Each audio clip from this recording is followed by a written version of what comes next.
Proper and থেকে কাজ করি তাহলেই কিন্তু আমরা এই অ্যাক্সিডেন্ট কমাতে পারবো। একটা কথা আছে না যে একটা অ্যাক্সিডেন্ট সারা জীবনের কান্না। ম্যামকে অসংখ্য ধন্যবাদ আমাদের এলএস বাইকের উদ্দেশ্যে ওনার বক্তব্যটা উপস্থাপন করার জন্য।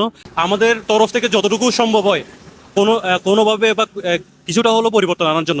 সো আমি আমাদের স্যারকে একটু অনুরোধ করব আমাদেরকে কিছু বলার জন্য। আজকের এই বাইকারদের প্রোগ্রামে আমাদের ইউনূস স্যার আছেন, সম্মানিত এসিলেন স্যার আছেন। আমি খুবই আনন্দিত আজকে আমাদের এলাকার বাইকারের একটা সুন্দর একটা প্রোগ্রামের আয়োজন করেছেন। আমি এই প্রোগ্রাম সফল হোক সেটাই কামনা করি। ধন্যবাদ সবাইকে।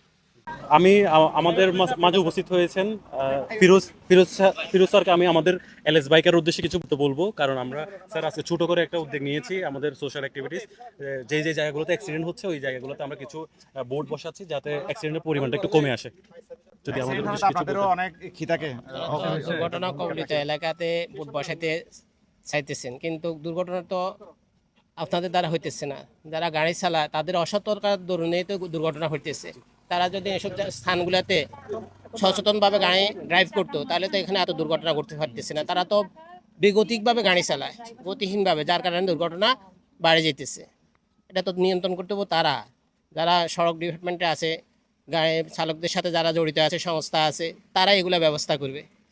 আর এখানে যেন প্রশাসনে করার কি আছে? এখানে প্রশাসন আমরা যারা আছি আমরা পরবর্তীতে আসবো, ওদের কাজ পরিচালনা করবো। এর আগে আমাদের করে, কিন্তু এর আগে ক্ষতি হয়ে যাবে। তাহলে এরা সচেতন করতে হবে ড্রাইভারদেরকে, যারা রাস্তাতে ইজি বাইক চালায় এদেরকে সতর্ক থাকতে হবে। এরা বেপরোয়াভাবে গাড়ি চালাইতেছে, তখন আমরা গাড়ি নিজেরাই চালাই, দেখি যে তারা আমাদের গাড়ি সাইড দিতে পারতেছে না, তারা নিজেরা সাথে গাড়িতে সামনে দিয়ে যাচ্ছে। এই জন্য দুর্ঘটনা। লং রোডে গাড়িতে ঢুকছে চলবে, কিন্তু এই গাড়িগুলোতে ইজি বাইক যারা আছে, ব্যাটারি চালিত গাড়ি আছে, ছোট গাড়ি আছে, তাদের ব্যবহার গতির জন্য এই গাড়ির অ্যাক্সিডেন্টগুলো হইতেছে। দেখতে পাচ্ছেন ইনি হচ্ছে আমার ছোটবেলার, যখন আমি সাইকেল চালাতাম, সাইকেল স্টান্ট করতাম, তখন উনি সবসময় আমার সাপোর্ট দিত, সাইকেল ঠিক করে দিত। তো এখনো পর্যন্ত, যদিও তখন অনেক ইয়ং ছিল, বাট এখন বুড়ো হয়ে গেছে, বাট সম্পর্কটা কিন্তু আগের মতনই আছে। ওনার একটা চুনতিতে দোকান আছে। এলএস বাইকারের সদস্যদের প্রতি আমার একটা অনুরোধ থাকবে, আপনারা সবসময় রাস্তা দিয়ে চলাফেরা করার সময় একটা জিনিস নোটিস করবেন, আমাদের বুটগুলো যাতে চুরি হয়ে না যায়। এক একটা বুটের দাম পড়েছে 900 থেকে 1000 টাকা। আমরা প্রায় 21টি জায়গায় বুটগুলো বসিয়েছি, যেগুলো ঝুঁকিপূর্ণ এলাকা, ওই সব জায়গায় বুটগুলো বসিয়েছি। এটা হচ্ছে ট্রাক অথবা গাড়ি মানে পার্কিং করতে এই জায়গায় ভেঙে ফেলছে, পাকা করে ফেলছে। তো এটা আমরা সোজা করার চেষ্টা করতেছি, আর আমাদের এটা পাশে এটার নিচে লাগাবো।